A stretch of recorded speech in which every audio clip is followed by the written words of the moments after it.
Have you ever asked yourself, why isn't the law of attraction working for me? Hey, my name is Tobey from Training Business Pros.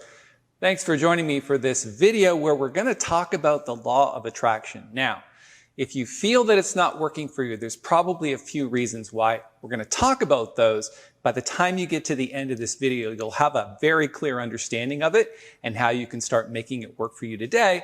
In addition to that, I'm going to show you a pretty solid example of how it's working in my life and how it's not working for someone else that just happened today. We'll get started right now.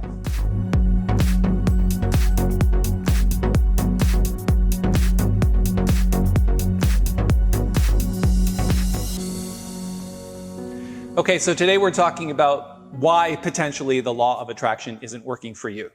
Well, the reality is it's working all the time, whether you realize it or not.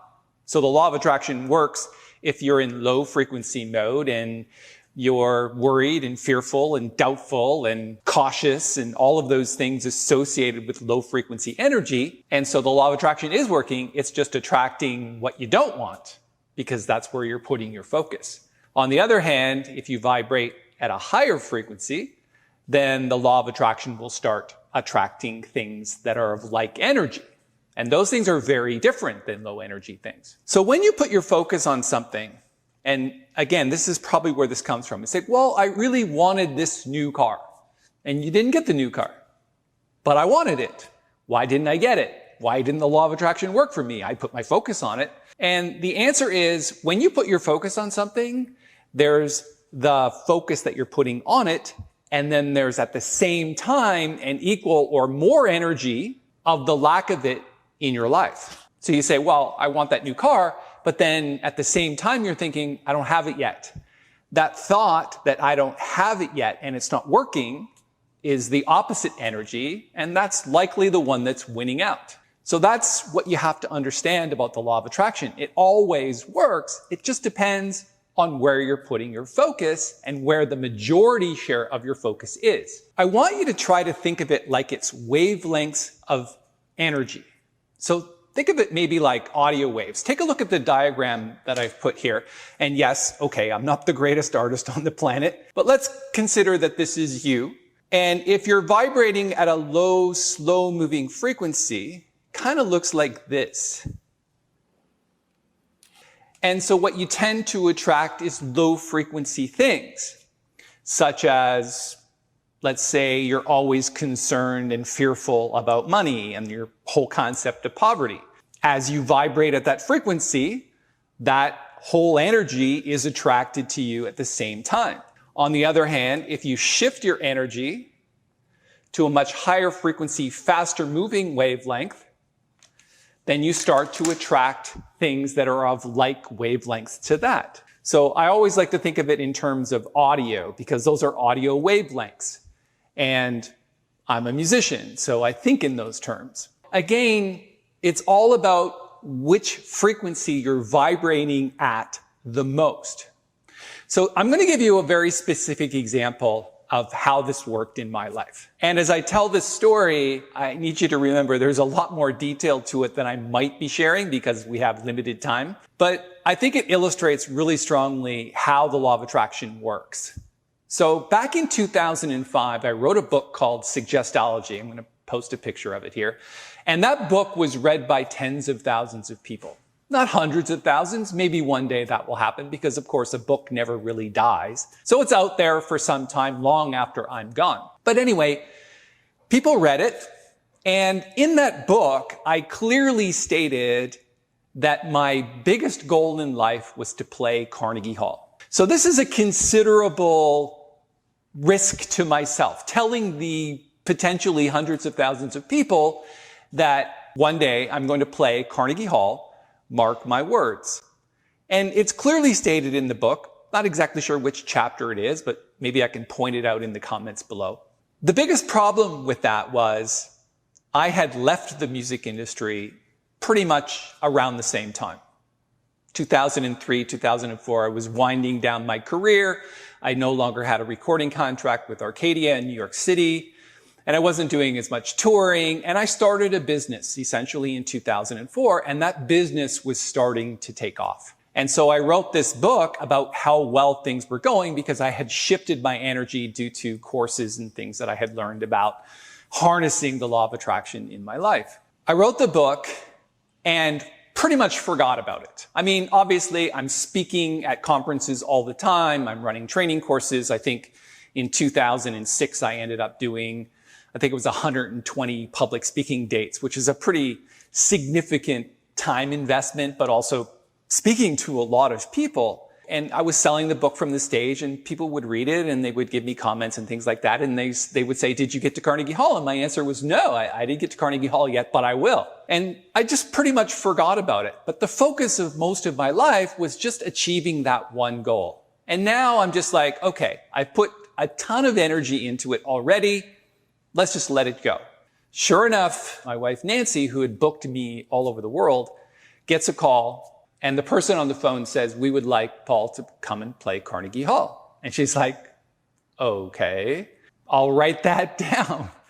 But she didn't tell me about it for months. She knows enough to know that it's not done until the contract is signed and it's in motion. So she doesn't tell me for months until a couple of months before the date of Carnegie Hall. She finally gets confirmation. She tells me and she says, oh, by the way, you're playing Carnegie Hall in 2 months. And I'm like, okay, maybe I should start practicing. You think that might have been a good idea to tell me a little bit sooner? He says, don't worry about it. You'll be fine. And I've been playing the piano all my life, so that's a good thing.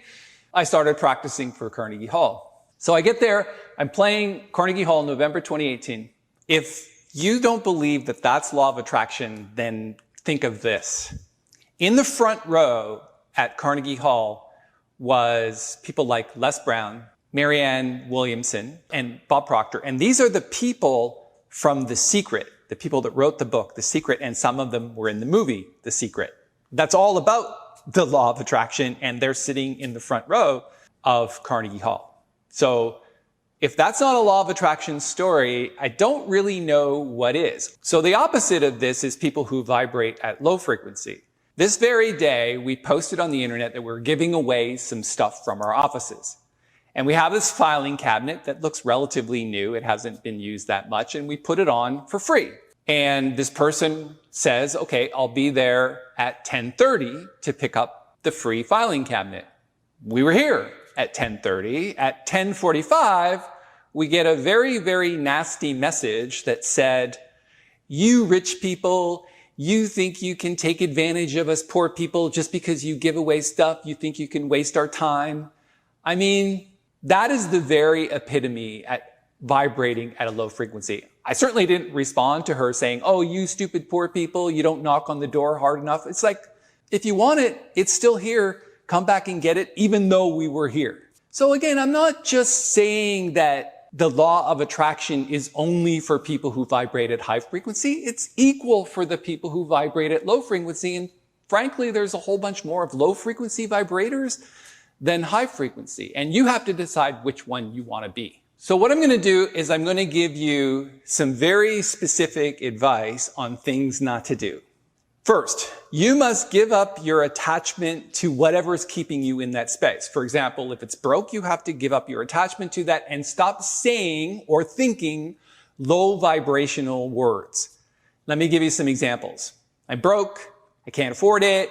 I have to pay it back. It's too expensive. There's never enough money. Oh, you stinking rich people. I've only got enough for myself. I never win. I can't get a raise. I can't get jobs. My wallet is always empty.